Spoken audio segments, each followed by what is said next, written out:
Alright, so after we freed these two screws from the, what do we say this is called? Our vapor separator tank right here. These are two different sizes. I didn't notice that until I had to look at it again and I was trying to take it off. But these are two different sizes, at least on mine it is. Yours might be slightly different. However, we were able to remove majority of that harness. So, we're moving along.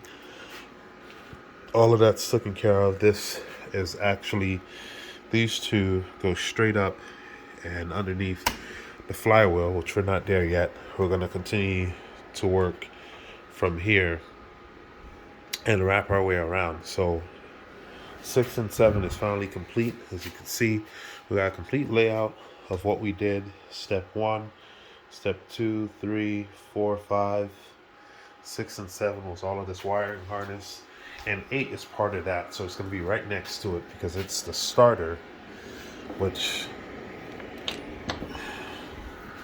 we can actually start to put down, and we'll then create a bag because we have the lower portion of the screws, and we'll have this top piece because we're going to finally take off these two screws that we talked about earlier to set that free.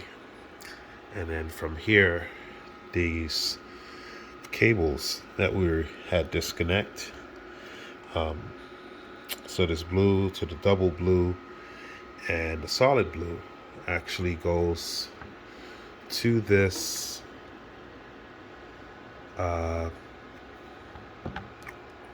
fuel injector, not fuel injector, I'm sorry, oil injection reservoir. We might even leave that whole portion the way it is and make that part of section or step 8 once we rotate this and figure out what else is holding it back here.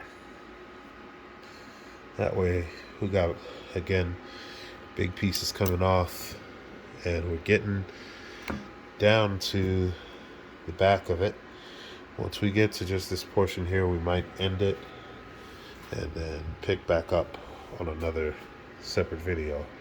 So for now, we're going to figure out if we can take this off. I believe there must be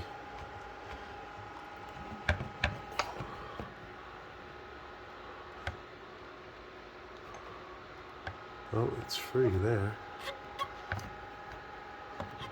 This is actually free on all sides. What's holding it is the fact that it has no room to go backwards.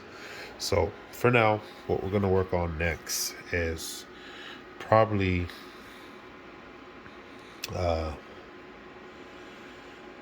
step 8. We'll start with removing the fuel filter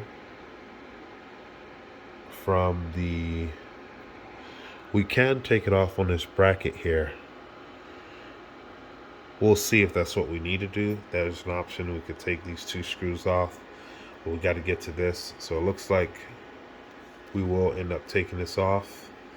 We're going to leave this cap on because it goes to these two, but make sure we know how that's running. So it goes in between and behind and shoots out of here. So let's pop that zip tie, because that's what's holding it back here in the front. Okay, and this will straight in the trash, and there we go. This is now loose. We could pull that out. That could sit up there, and we're just gonna go ahead. We wasn't going to, but looks like, oh, there we go. We got some more play now. Let's see if it's enough to set this free. Okay. Yeah, it looks like we'll be able to do that. So we'll once again clear our area. We will rotate the engine. We'll work on taking off I'll go ahead and just take that off now, so we don't have that as an issue. Let's see if this will work for it. Too small. I believe that is the 5/16 again. Yes, it is. Give me a second. Let me set that up.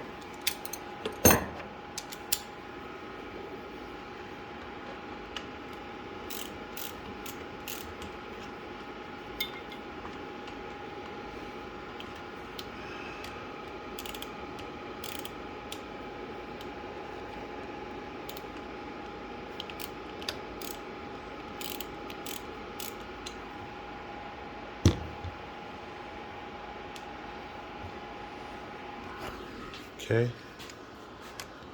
here we go.